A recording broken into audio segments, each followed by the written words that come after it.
Hello my lovelies, welcome back. In this video, I'm gonna show you how I achieved this beautiful braid and curl set. I'll be doing this style on stretched hair, so I will need to start off with blow drying my hair before installing my braids. This is my hair freshly washed, which I let dry about 75%, and I have it divided into 4 sections. For my materials, I'll be needing a blow dryer, of course.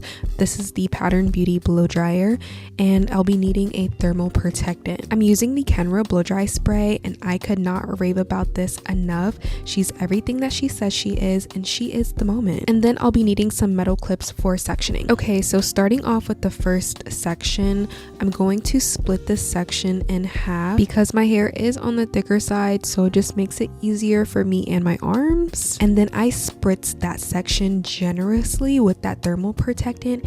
It may be too much, but I don't play about that heat damage. And then I'll take a wide tooth comb to not only distribute the thermal protectant, but to help me detangle my hair before going in with my blow dryer. Now for blow drying, I start off at the ends of my hair because it is the most tangled part of my hair, so this just helps me get all of the tangles out, and then I'll work my way up to the hair shaft and then get to the root. And then I just keep passing the blow dryer through until I get it stretched and blown out the way that I want it to be. And then I continue on to the second half of this section, doing the same exact process that I did for the first half.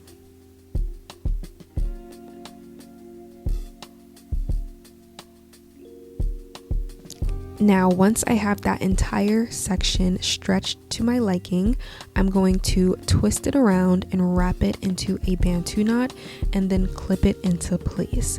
And what this does is it keeps my hair stretched while I continue working on the remaining sections. And I'll just do this exact same process for the remaining 3 sections.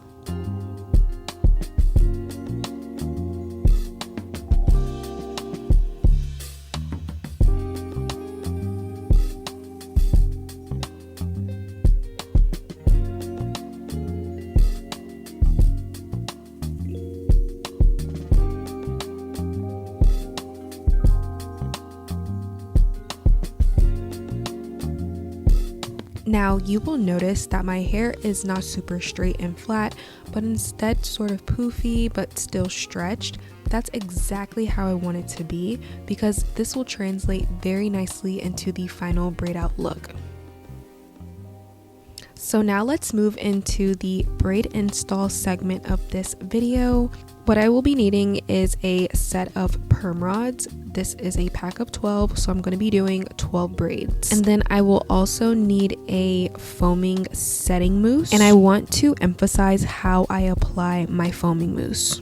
I do not start off by applying the mousse to the entire section of my hair because this could run the risk of reverting all of the stretching that I just did as I'm braiding. So to prevent this, I like to apply it in like increments, like bit by bit. So starting with the root, I'll add some mousse and then I'll braid down. And then when I don't feel the mousse on my hands or on my hair anymore, I'll go in and add a little bit more and then braid down some more and then just continue that process until I get to the bottom. So here it is again. You see I'm adding mousse at the root and then I start my braid. And then I'll just continue that braid until my hair is dry of the mousse. And you can kind of see here how there's no more mousse on my hair. That's when it's time to add some more mousse in, and then I'm just going to continue that process all the way down. And just as a recap, my hair is divided into 4 sections and I placed 3 braids in each section. Now when I get near the end, I'm going to leave about 2 inches of my hair unbraided, and that's the part that's going to be wrapped around the perm rod. And I'm going to coat this part in mousse. I am very generous with the mousse on the ends. Now I'm going to take my perm rod and place it on top of the part where I stopped braiding. Then I take the unbraided section and wrap it up and around the rod, smoothing it over and then tucking the very end inside, and then rolling up the rod about 2 to 3 more times. And then I just snap everything into place. I do hope that made sense. There are definitely other ways to go about this, and this is not the end all be all, but this is just how I do it. And yeah.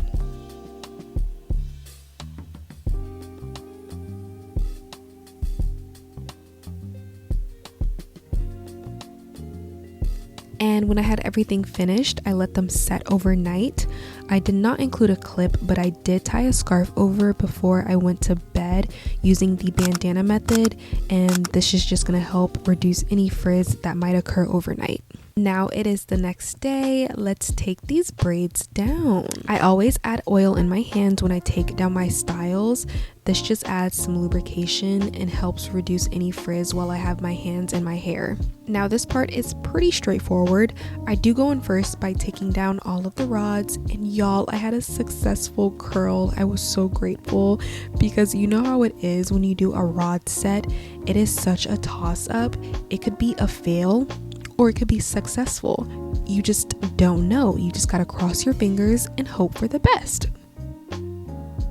Then I just go in and unravel my braids one by one, and as I'm unraveling, I'm also separating the clumped strands very gently as to not disturb the pattern.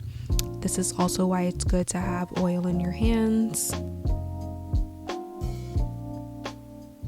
And then I'll just go over everything once more to do some more separating to add just a little bit more volume.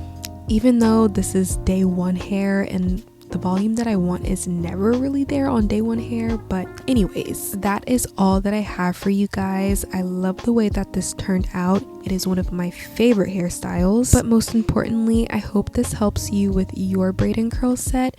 Don't forget to like and subscribe, and I'll see you next time.